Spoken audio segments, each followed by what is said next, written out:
Quisiera que comencemos orando, así que vamos a inclinar nuestros rostros.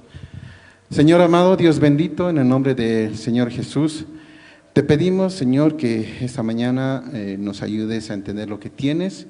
Háblanos, Señor, te pedimos tu auxilio para entender, Señor, al Espíritu Santo para que esté iluminando nuestras mentes y que nosotros podamos, Señor, crecer constantemente.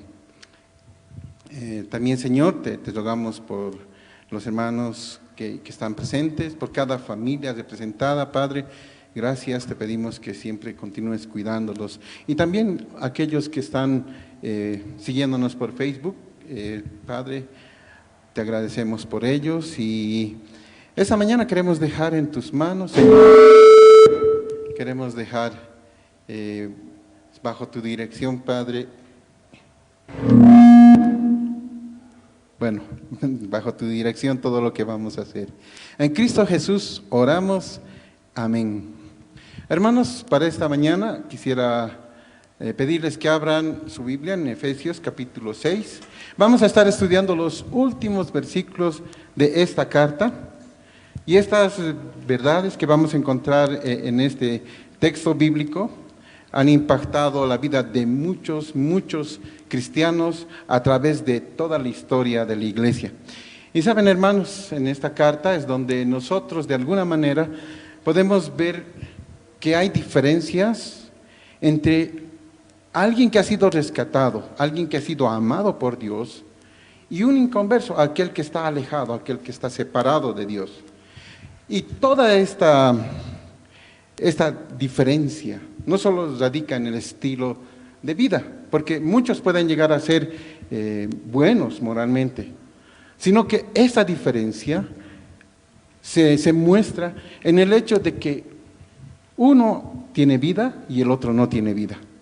Hermanos, entonces vamos a reflexionar hoy en unos versículos que muchas veces los predicadores, los estudiosos, los maestros han dejado de lado, ¿sí? Algunos piensan que estos versículos son solamente para conformidad de la carta. Así que nosotros vamos a ir viendo qué tiene Dios para nosotros. Bueno, hermanos, quisiera que demos lectura al capítulo 6, versículo 21 al 24. Vamos a dar lectura a estos versos. Dice así: para que también vosotros sepáis mis asuntos y lo que hago, todo os hará saber Tíquico, hermano amado y fiel ministro en el Señor, el cual envía a vosotros para esto mismo, para que sepáis lo tocante a nosotros y que consuele vuestros corazones. Pase a los hermanos y amor con fe de Dios Padre y del Señor Jesucristo. La gracia sea con todos los que aman a nuestro Señor Jesucristo con amor inalterable.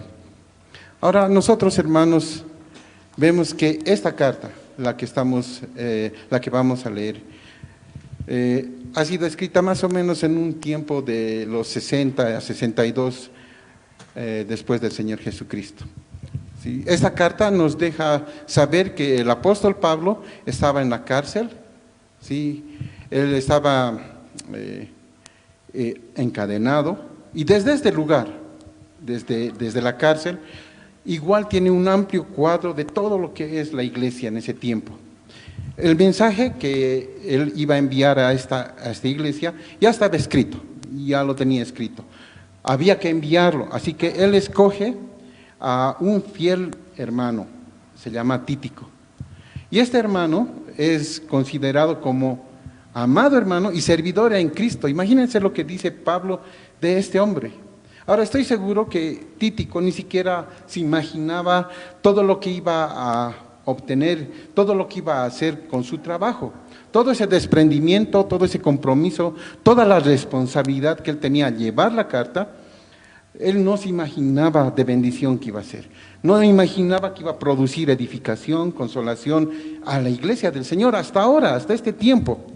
Ahora, si ponemos atención a las palabras del apóstol, el propósito de este mensaje es consolar los corazones de los hermanos en Éfeso, ¿sí? Él quería consolar sus corazones.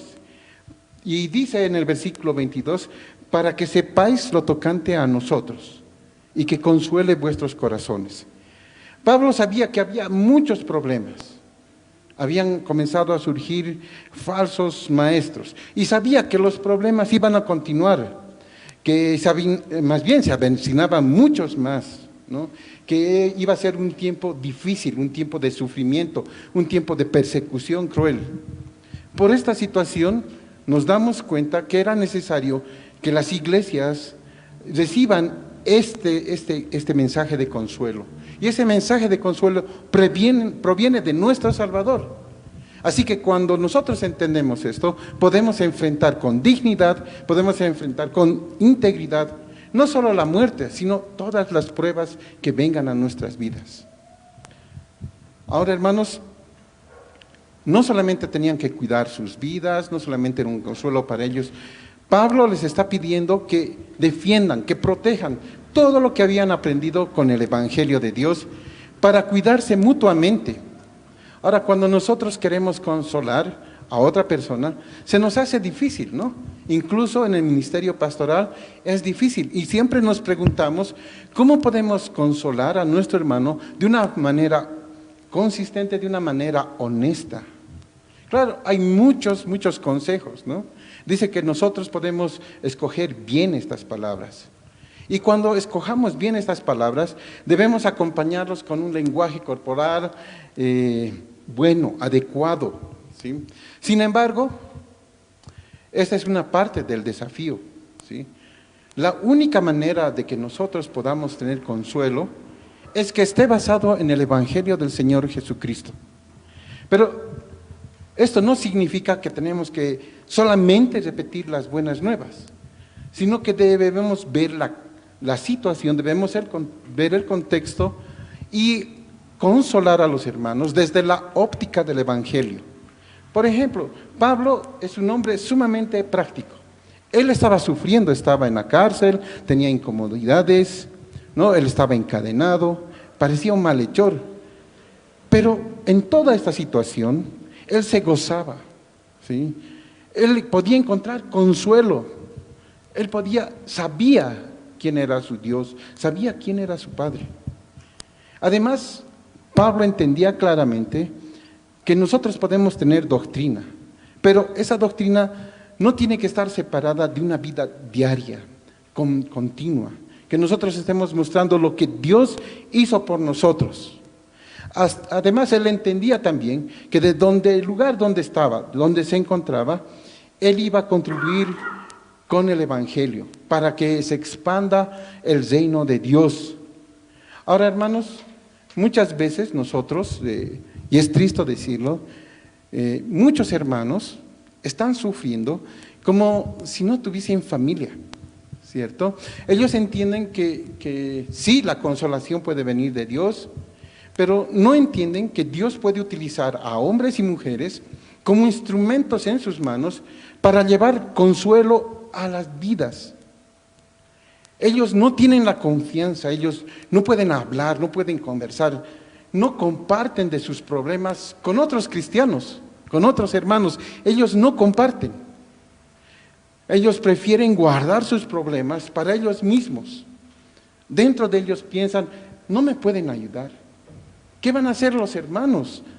No pueden hacer nada por mi problema. Y saben, tal vez tienen razón.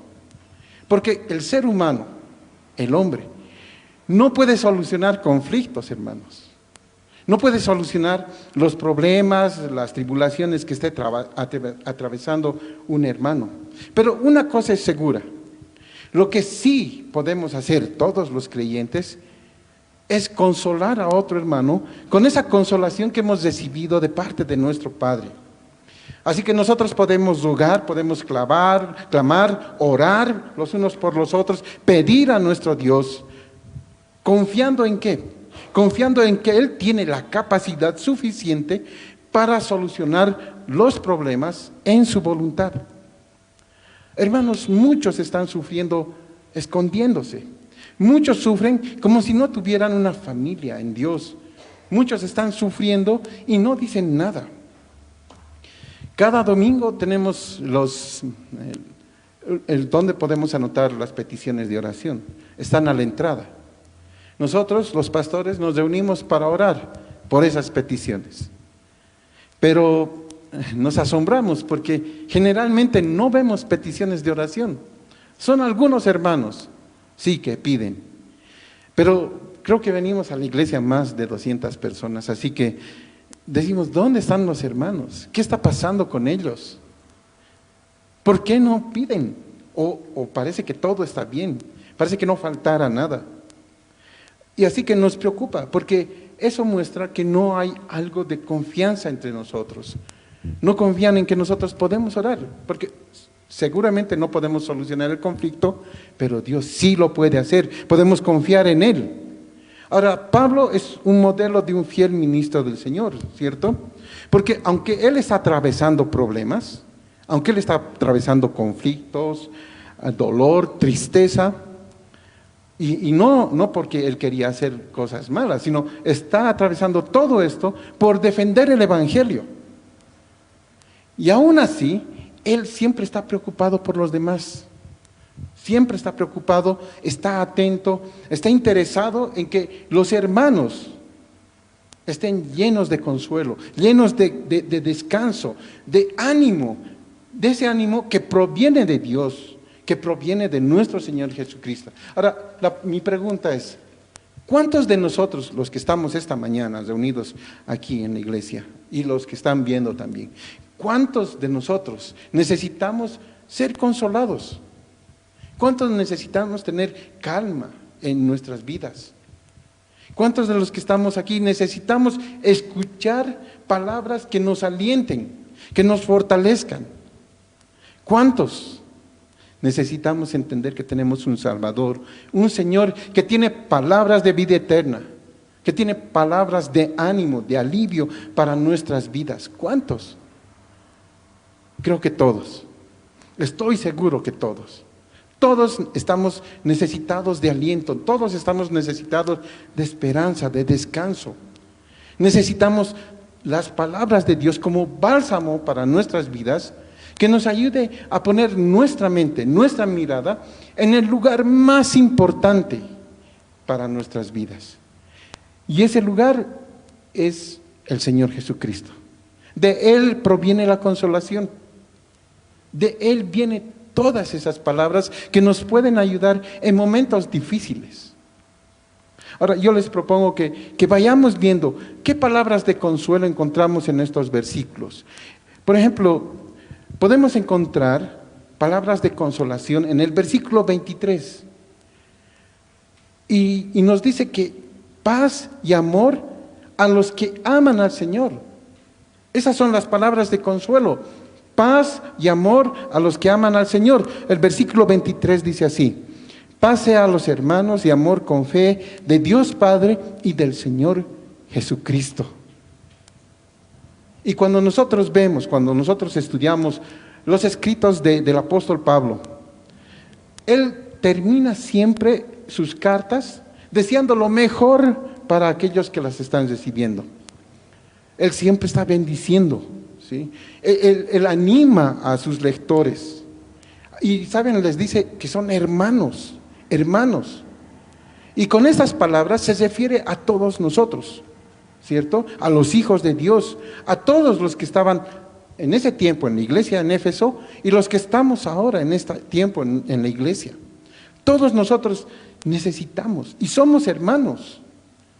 Todos nosotros hemos llegado a ser parte de la familia de Dios, parte del cuerpo de nuestro Señor Jesucristo. Somos familia por causa del Señor Jesús. Sí, estamos ligados los unos a los otros. Poseemos algo especial en nuestras vidas, algo que es resistente, algo que es durable. El estar unidos, el ser iglesia del Señor, no depende de cuánto dinero tenemos, de cuánto poseemos, no depende de lo que sabemos, no depende de si somos más blancos, morenos, no depende del color de la piel, no es así, no depende de la condición social, no importa si eres varón o mujer, para el Señor no hay distinción. Entonces, ¿de qué depende ser familia de Dios? ¿Cuál es ese vínculo que nos une? hermanos, ese vínculo es sólido en el Espíritu Santo. Él es el que nos une. Tenemos a Dios morando en nuestros corazones. Y si nosotros tenemos a Dios morando en nuestros corazones, eso quiere decir que somos hermanos, familia y somos santos. Esas palabras que Pablo está diciendo en este mensaje son de consolación. Son de consolación para todos aquellos que hemos sido rescatados de nuestra vana manera de vivir, para aquellos que hemos sido rescatados de las tinieblas, para todos aquellos que hemos sido rescatados de ser hijos del enemigo y pasar a ser hijos de Dios. En otro tiempo, hermanos, nosotros vivíamos perdidos en nuestros delitos, vivíamos perdidos en nuestros pecados. Éramos hijos de ira. Pero ahora Pablo, en este mensaje de consuelo, nos llama hermanos. Y eso nos dice que pertenecemos a la familia de Dios. Y somos llamados hijos de Dios porque fuimos adoptados, ¿no? Y al ser adoptados, tenemos una relación con Dios. Podemos llegar a tener una relación íntima con Él. Eso es lo que dice el versículo 23. ¿Cierto? Eso es lo que nos está diciendo esta palabra de consolación. Ahora, si ven el versículo 23, dice Dios y Padre. Dios y Padre. ¿Alguna vez ustedes se han preguntado, hermanos, qué significa esto de que Pablo ponga Dios y Padre? ¿Alguna vez te has puesto a pensar por qué dice la palabra Dios? Es importante que nosotros sepamos por qué Pablo pone estas palabras, Dios Padre. Es sumamente importante porque son palabras de consolación para nosotros. Y entender esto nos ayuda a ver la vida de diferente forma. El apóstol tenía muchas razones y son fuertes para poner estas palabras. Ahora, quisiera que vayamos meditando en esto, ¿sí? Quiero pedirles que ustedes estén atentos. Voy a hacer algunas preguntas y respondan para ustedes mismos, todos, sin excepción. ¿En qué pensamos cuando escuchamos la palabra Dios? ¿Qué entendemos por esta palabra? ¿Qué entendemos? Tal vez algunos pueden pensar que Dios es grande, Dios es omnipotente, omnipresente, inmutable, recto, eterno. Y yo sé que todos han estado pensando en esto.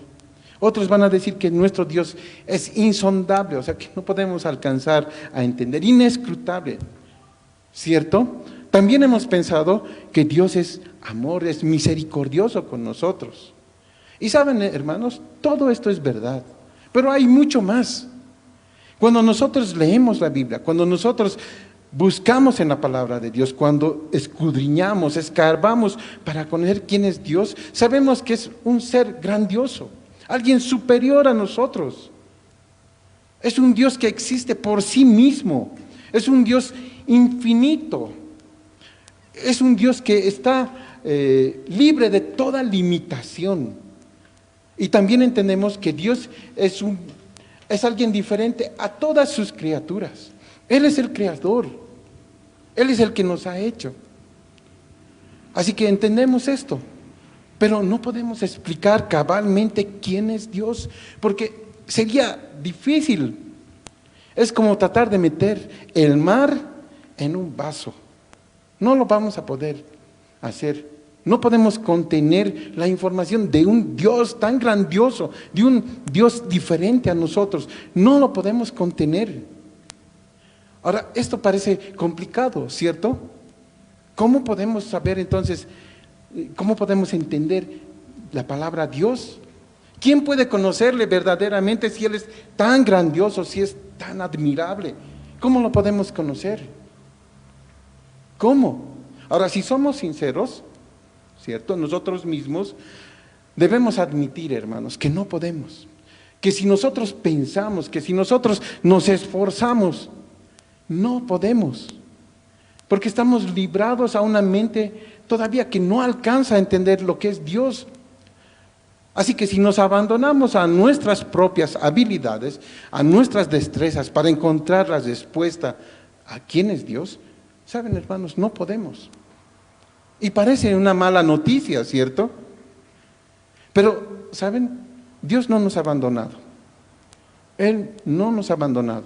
Es cierto, Él es diferente, completamente diferente a nosotros. Él es otro. Él es el creador. Nosotros somos criaturas, nada más. Y es diferente, hermanos, porque Él piensa de diferente manera. Su corazón es completamente distinto a nosotros. Así que no podemos. Imagínense ese ser que existe por sí mismo. Es diferente a ti, es diferente a mí. Él no tiene relación con el pecado. Y saben, Él es nuestro dueño. Él es soberano. Pero una vez más, hermanos, Él no nos ha dejado abandonados.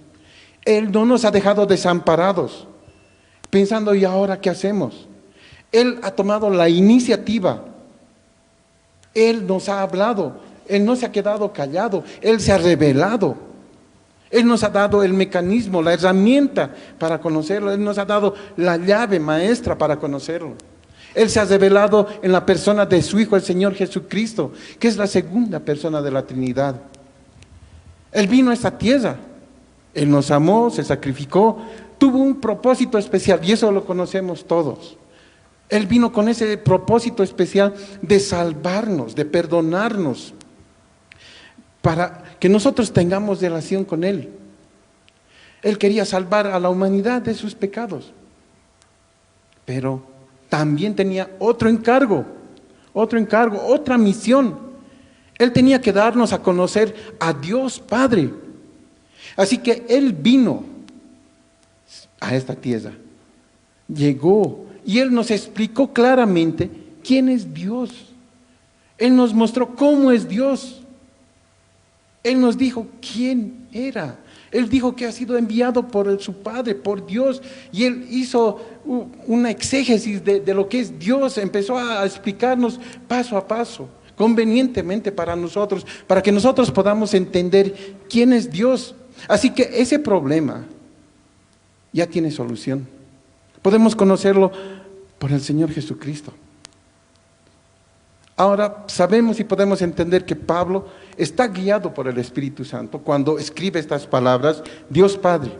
Ahora, si él solamente pusiese la palabra Dios, a veces quedaríamos un poco alejados, ¿no? Sorprendidos de lo maravilloso que es nuestro Dios.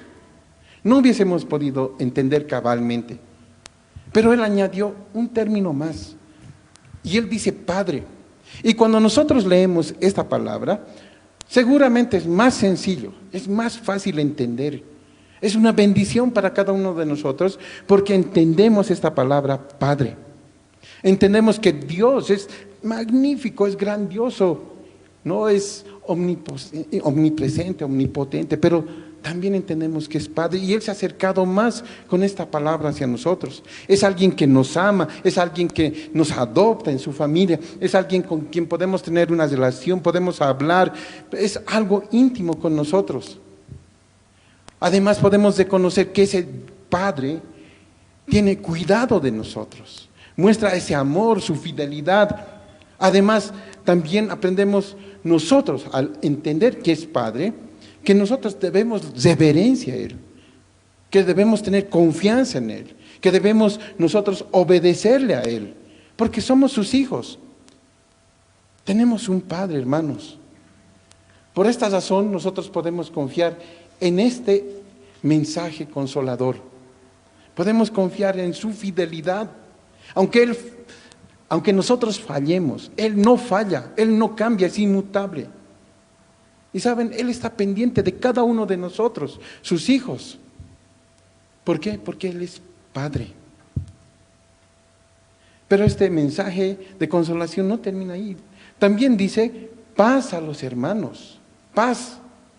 Ahora, ¿qué entenderían los hermanos que estaban recibiendo la carta por la idea de paz? ¿Qué estaban pensando ellos? Ahora, ¿qué entendemos nosotros con la palabra paz? ¿Significa lo mismo para los hermanos que han recibido la carta y también para nosotros? ¿Es igual? Cuando nosotros hablamos de paz, la paz de Dios, es algo diferente. Cuando nosotros hablamos y nos preguntamos qué es la paz, muchos responden que esa paz es bienestar, responden que paz es satisfacción, es prosperidad, tranquilidad, salud, que estemos libres de conflictos, que estemos libres de preocupaciones. Otros piensan que la paz es solamente quietud o calma o un descanso. Ahora, hermanos, para esos hermanos, para aquellos que estaban recibiendo la carta en ese tiempo, ¿significa lo mismo? ¿Significaría lo mismo? ¿Significaba lo mismo? No, porque ellos estaban atravesando problemas, ellos estaban atravesando conflictos, preocupaciones, estaban siendo perseguidos. El apóstol Pablo estaba en la cárcel, además tenían problemas doctrinales, se levantaban de la misma iglesia personas que predicaban un evangelio diferente, ellos no tenían paz. Y saben, tampoco nosotros tenemos ese tipo de paz, de estar en quietud, en calma, sin conflictos, solamente con prosperidad, con bienestar. Nosotros tampoco tenemos ese tipo de paz, hermanos. Porque también nosotros enfrentamos problemas, enfrentamos dificultades. También están predicando falso evangelio en este tiempo. Y además, hemos tenido que atravesar una pandemia dura, donde muchos de nosotros hemos perdido a nuestros seres queridos, muchos. Hermanos, entonces, ¿qué quería que entendamos Pablo cuando nos habla de la palabra paz? ¿Qué quería que entendamos? Saben, la palabra paz es una palabra clave en la carta y significa ausencia de lucha, ausencia de guerra, significa tranquilidad. La paz es el shalom de Dios. Y esa palabra shalom significa integridad, perfección, armonía. Todo es armonioso. Ahora, vamos a ver un ejemplo y espero que esto nos ayude a entender. ¿Recuerdan cómo fue la creación de todo lo que nosotros vemos, de todo lo que existe? La Biblia nos cuenta en Génesis. ¿Cómo comenzó todo? Con Dios hablando. Con Dios Todopoderoso hablando. Y ahí comenzó a existir todo de la nada. La tierra estaba desordenada, dice la palabra. Dice que estaba vacía. Es decir, estaba desordenada, que no tenía forma. Y estaba vacía, que no había habitantes. Pero Dios, en su poder, habló y apareció la luz. Aparecieron el sol, las estrellas. Habían aguas debajo de la expansión y a eso le llamó cielos. Cuando Dios decía que hay agua, había agua, donde había luz, tenía que haber luz. Dios determinó la noche y el día, Él hizo las aves, a los reptiles, a los mamíferos, a todo. Y en un momento determinado, Dios hizo al hombre de una manera especial. Formó al varón y a la mujer. Y los puso en ese lugar. Todo era perfecto, todo estaba bien, todo estaba en paz. Cada cosa en su lugar, cada cosa en su tiempo, en su ciclo vital. Ese era el shalom de Dios, esa era la paz de Dios. Todo en armonía, sin lucha, sin guerra, todo estaba tranquilo. Pero ¿qué pasó? ¿Qué pasó? ¿Por qué ya no hay esa paz? La palabra también nos cuenta en Génesis y nos dice que no hay paz, porque el hombre, el ser humano, ha desequilibrado todo. Este hombre ha alterado la paz de Dios, porque pecó, fracasó. El único ser creado con un propósito magnífico, el hombre y la mujer, cayeron, se equivocaron. Dios les dijo algo en Génesis 1:28 y después lo pueden leer. Él les bendijo. Y cuando les bendijo, les dijo, fructificad, multiplíquense, llenen la tierra, sojúzguenla, sean señores en todo, en las aves de los cielos, en las bestias que se mueven en la tierra, sean señores. ¿Se pueden imaginar esto, hermanos? Dios ha creado todo, y a una parte pequeña de su creación, al ser humano, Le dice, ustedes van a ser señores de esta creación. Ahora, Dios nunca pensó que el propósito del ser humano fuera que pequen. Nunca pensó que hagan el mal. En su corazón no había esa idea. Pero el hombre transgrede, peca. ¿Y saben por qué? Es debido a su carácter. Es debido a su propia naturaleza. El hombre decide pecar, desobedecer, ir en contra de lo que Dios ha dicho. Cuando Pablo dice paz a los hermanos, está diciendo que ahora ya no tenemos guerra con Él, ya no tenemos guerra contra Dios. Está diciendo que ahora tenemos armonía, que podemos estar tranquilos con Dios. ¿Y saben cuándo pasa eso? ¿Cuándo tenemos paz?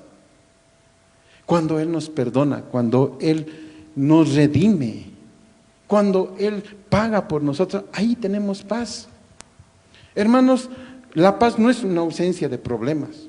La paz no es una ausencia de conflictos, preocupaciones. La paz no significa estar llenos de satisfacción, de tranquilidad, de salud, que esté todo en su lugar. No es así. La paz no proviene del hombre. No proviene de su sabiduría, de su pensar, de su conocimiento, de su filosofía. La paz no proviene de esto. No proviene de una buena conciencia. Porque todos erramos, todos nos equivocamos. Saben, hermanos, la paz viene, se origina solamente en una relación correcta, segura con Dios en Cristo Jesús. Debido a su gran amor, debido a su perdón. Por eso podemos tener paz. Y saben, muchas veces vamos a enfrentar situaciones muy adversas, muy difíciles, situaciones que no vamos a poder manejar, pero podemos tener seguridad de encontrar paz en medio de la tormenta, porque tenemos a un Dios Padre, tenemos a un Padre que nos ama, que nos cuida, porque ahora somos su familia. Él se ha revelado, Él se ha mostrado, Él quiere que lo conozcamos. Este es un mensaje especial para nosotros. Este es un mensaje de consolación para nosotros. Hermano, ¿tienes paz? La verdadera paz.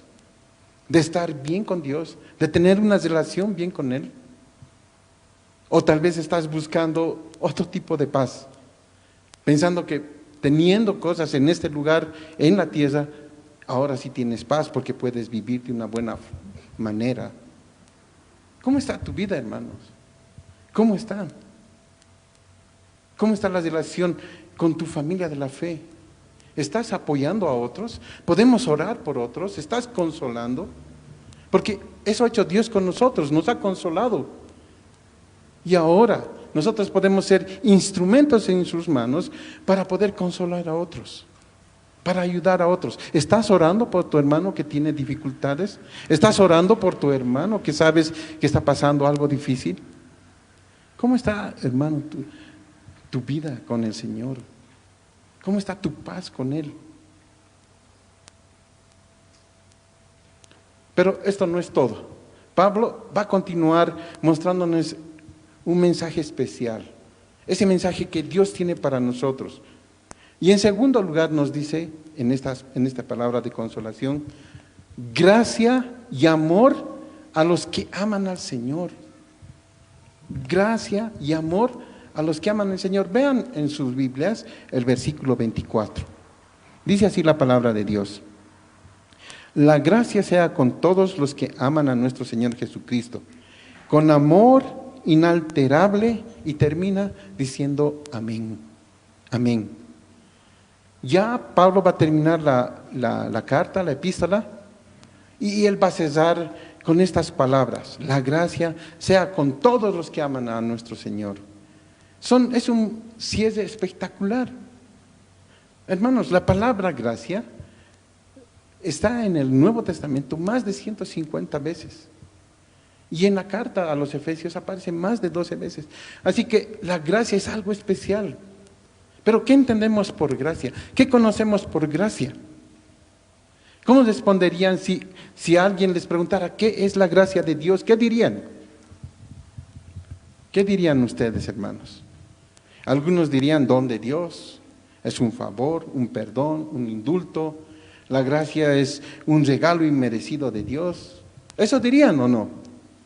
Sí, y está bien, son respuestas correctas. Pero debemos poder explicar qué es la gracia. Un poco más. Está bien para escuela dominical, ¿no? Que digamos esto, pero algo más. ¿Qué es la gracia de Dios? Ahora, la gracia de Dios es más que simples palabras, ¿no? De decir esto y esto y esto. Debemos poder describir la gracia de Dios en cualquier texto bíblico, aunque es difícil, es una tarea excepcional, pero debemos hacerlo. Cuando nosotros estudiamos esta carta, podemos entender la carta a los Efesios, que la gracia tiene tres características especiales, tres características principales. Por ejemplo, la gracia de Dios es eterna. La gracia de Dios es eterna. Fue ideada por Dios, Él lo pensó así. Antes de ser utilizada la gracia, ya estaba en el pensamiento de nuestro Dios. Él nos dio a conocer el propósito de la gracia en Cristo, eso sí.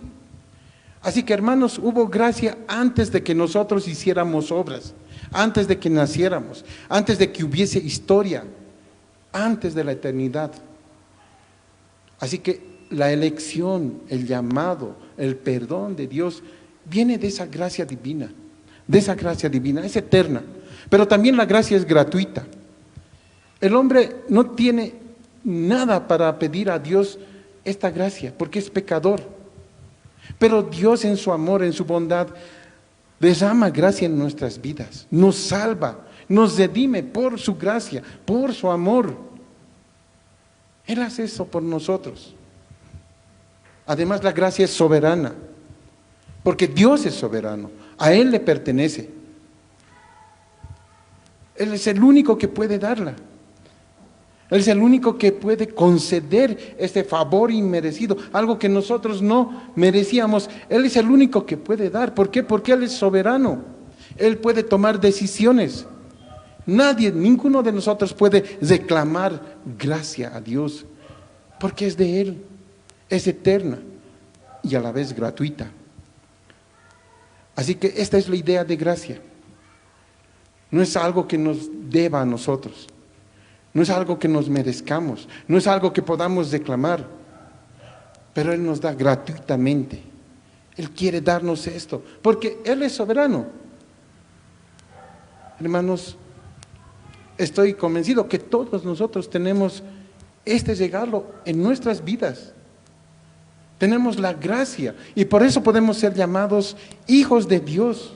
Ahora, quiero preguntarte, en este tiempo, ¿has estado meditando sobre esta gracia? ¿Has estado pensando en esto?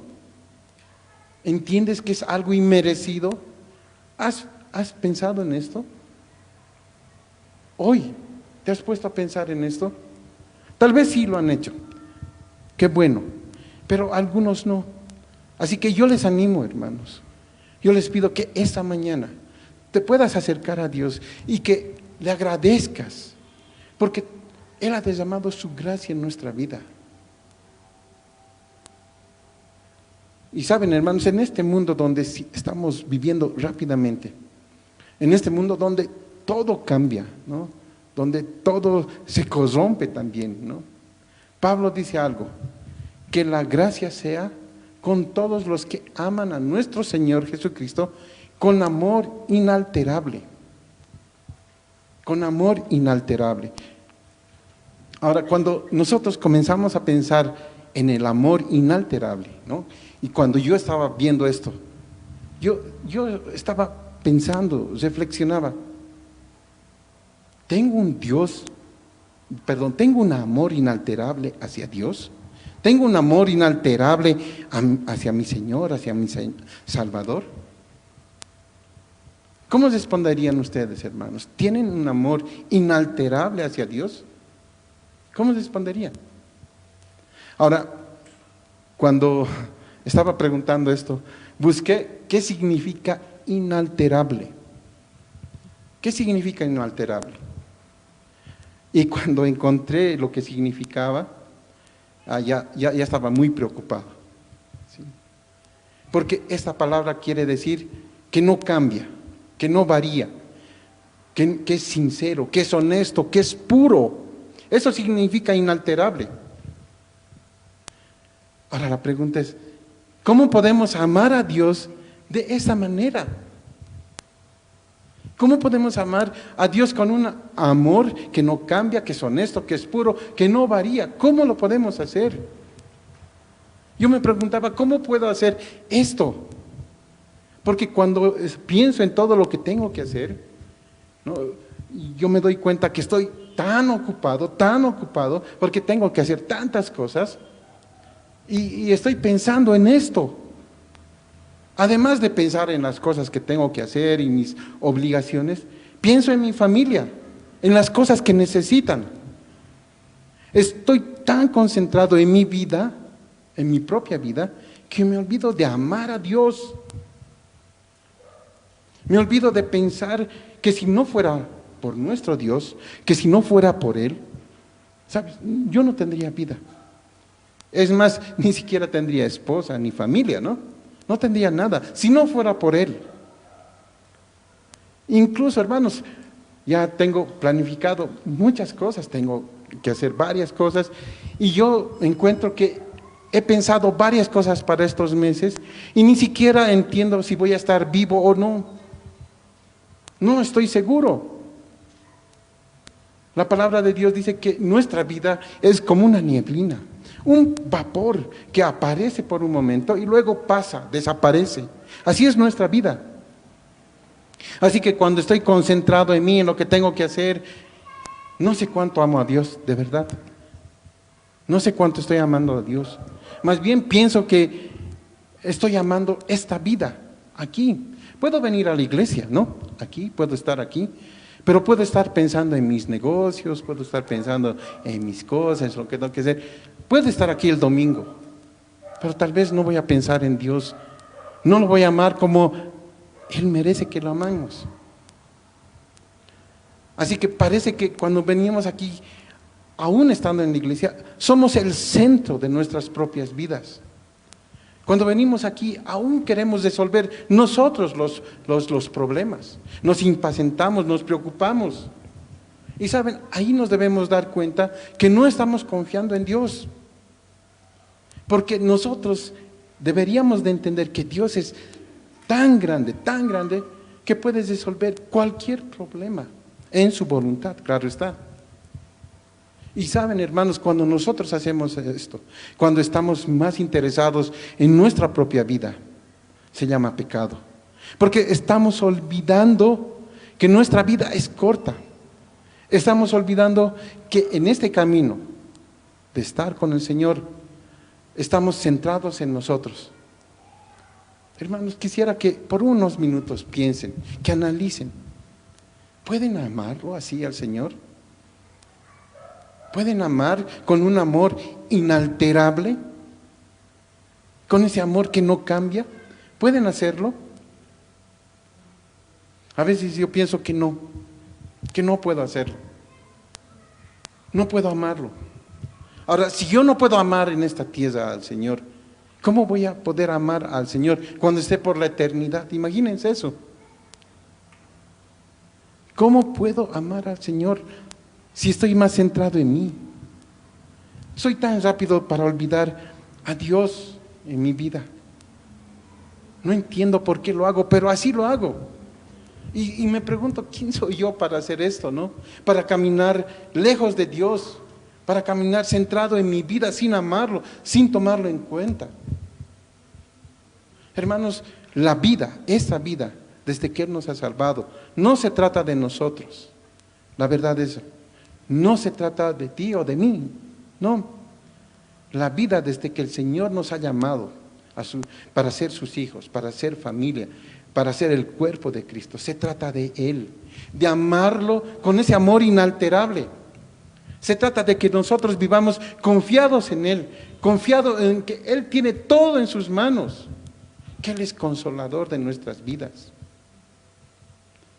Cuando el amor llena al Hijo de Dios, hermanos, todo cambia, todo.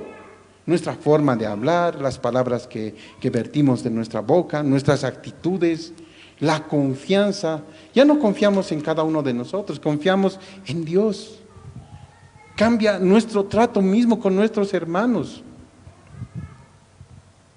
Cuando la vida es influenciada por el amor de Dios, entonces nosotros podemos amar a nuestros hermanos, podemos estar, ¿cómo les digo?, atentos a lo que ellos necesitan. Es en esos momentos que nosotros podemos hacer esto, amar a nuestros hermanos, amar a Dios, consolarles. Son nuestros hermanos, tenemos un solo Padre, somos una sola familia. Hermano, ¿amas a Dios de verdad? ¿Amas a Dios de verdad?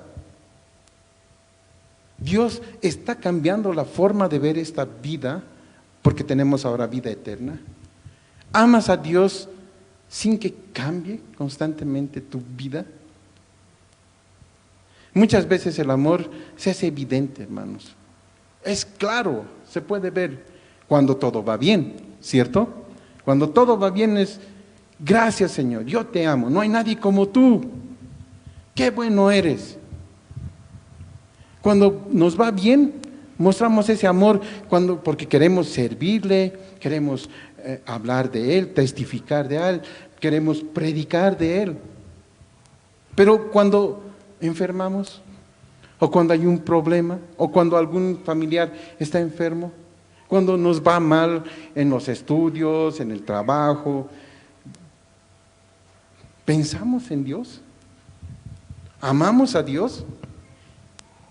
Es difícil, hermanos, porque en esas ocasiones, más bien nuestras palabras, nuestras acciones se transforman en palabras y acciones de molestia. Estamos enojados, reclamamos a Dios, estamos llenos de amargura. Generalmente nosotros empezamos a hacerle preguntas a nuestro Dios. Señor, ¿por qué? ¿Por qué está pasando esto? ¿Por qué tengo que vivir de esa manera? Y saben, en esas circunstancias difíciles, nuestro amor gira, cambia, porque son movidos por las circunstancias. Qué triste, ¿no, hermanos? Qué triste. Debemos preguntarnos, ¿nuestro amor es sincero? ¿Nuestro amor es inalterable, es puro? A veces la muestra de nuestro amor es hacer muchas cosas. Parece, ¿no?, que estamos amando a Dios. Y parece que, como Él nos ha amado primero y nos ha salvado, quisiéramos pagarle al Señor por lo que Él ha hecho por nosotros. ¿Cómo estamos, hermanos, en la iglesia? ¿Para qué venimos domingo tras domingo? ¿Para qué tenemos reuniones en getros, en varones, en mujeres, jóvenes? ¿Qué estamos aprendiendo? ¿Amas de verdad a Dios? ¿Amas con un amor inalterable? A veces podemos engañarnos porque pensamos que al hacer actividades, eso es amor por el Señor. Y eso no es la realidad, no es la realidad. Porque estamos haciendo algo para conseguir algo para nosotros.